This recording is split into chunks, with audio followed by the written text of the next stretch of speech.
नमस्कार मित्रों, मेरा नाम है शिवम सिंह और मैं स्वागत करता हूं आज की अपनी ज्ञान की सीरीज़ में।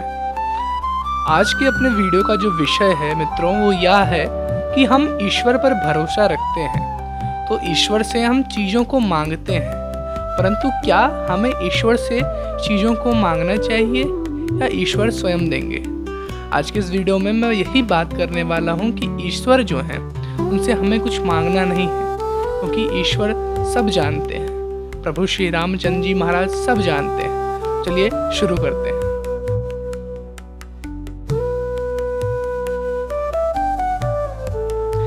कभी भी ईश्वर के सामने बैठिए तो एक ही चौपाई का स्मरण कीजिए। चौपाई है, जेहि विधिनाथ होय हित मोरा, करहूँ सुकृपा दास मैं तोरा। मतलब जेहि विधिनाथ होय हित मोरा, करहूँ सुकृपा दास मैं तोरा। हे ईश्वर, जिस प्रकार से भी जिस कारण से मेरा हित हो वही कीजिए हे नाथ, उसी प्रकार से कृपा कीजिए। देखिए, जो ईश्वर हैं, राम जी कहते हैं, राम ही केवल प्रेम प्यारा। राम जी को केवल और केवल प्रेम ही प्यारा है। हम ईश्वर के सामने बैठें तो ईश्वर के सामने हम बालक बन जाएं। जिस प्रकार से रामायण में केवट प्रसंग में इस चीज का वर्णन है। जब कभी भी ईश्वर के सामने बैठिए तो अपने आप को बालक समझिए, क्योंकि जिस प्रकार से अपने बालक की रक्षा माँ करती है उसी प्रकार अपने बालक की रक्षा स्वयं परमपिता परमेश्वर करते हैं। एक छोटी सी जो चिड़िया होती है, यानी वो चिड़िया माँ होती है, अब उसके घोंसले में 2-3 बच्चे होते हैं, तो वो अब जैसे ही आंधी चलती है वो अपने बच्चों को अपने पंखों के माध्यम से छिपा लेती है। एक बार बच्चे बड़े हुए तो बच्चों ने पूछा, माँ जब हवा चलती थी तो आप मुझे अपने पंखों से छिपा क्यों लेती थी माँ। तो माँ उत्तर देती हैं कि वो पंख नहीं, पंख मेरे भले छोटे थे पर मैं उस समय आपकी माँ थी।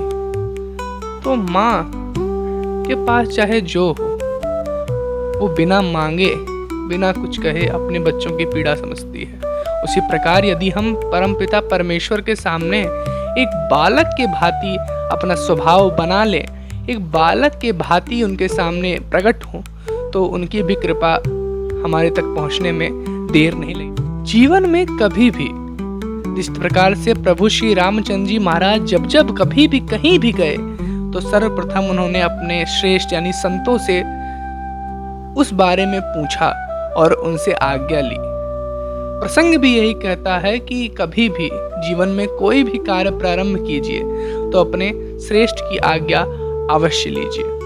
श्रेष्ठ आज्ञा लेना और उनसे बताना, इन दोनों में फर्क है मित्रों। जिस प्रकार से यदि मैं अपने पिताजी से पूछूं, पिताजी मुझे अमरनाथ यात्रा के लिए जाना है, यदि आपकी आज्ञा हो तो मैं जाऊं, और दूसरा होता है बताना कि मुझे अमरनाथ यात्रा जाना है और मैं जा रहा हूं। तो देखिए, जब आप उनसे आज्ञा लेंगे, अपने श्रेष्ठ से आज्ञा लेंगे, तो उन्हें ना कहने का भी अधिकार होगा, पर यदि आप उन्हें बताएंगे तो उन्हें ना कहने का अधिकार नहीं होगा। तो जीवन में कभी भी खुद श्रेष्ठ ना बना जाए। आपसे जो भी श्रेष्ठ हो, कुछ भी कीजिए जीवन में, तो एक बार उनसे उनकी आज्ञा अवश्य लीजिए। ज्ञान की बात सीरीज में मैं यही कहना चाहूँगा कि कभी भी कोई भी कार्य प्रारंभ कीजिए तो खुद श्रेष्ठ ना बनिए। हमेशा जो आपके घर में श्रेष्ठ हो उन्हीं की आज्ञा से आगे बढ़िए। एक और चौपाई है मित्रों, जो आप किसी भी ईश्वर के सामने, चाहे प्रभु श्री रामचंद्र जी महाराज के सामने, चाहे गौरी माँ के सामने और चाहे महादेव जी के सामने, जिसके सामने बैठे ये चौपाई जरूर बोलें। सीताराम चरण रति मोरे, अनुदिन बढ़हूँ अनुग्रह तोरे। आज की ज्ञान सीरीज में इतनी ही बातें करेंगे। मिलते हैं किसी नेक्स्ट वीडियो में किसी नए विषय के साथ। तब तक के लिए जुड़े रहिए, बने रहिए ब्रेन बूस्टर टीवी के साथ। जय हिंद, जय भारत।